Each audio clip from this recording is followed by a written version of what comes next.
Okay. Feels like another big eye. I just don't tell you. I've never had fishing like this, and I've had my days. But I couldn't even keep count of right now how many fish I've caught, let alone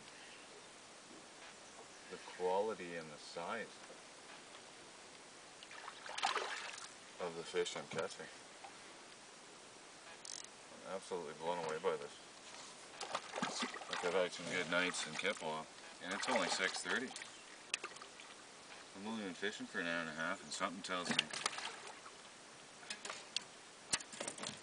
look at that, that might just get better. So,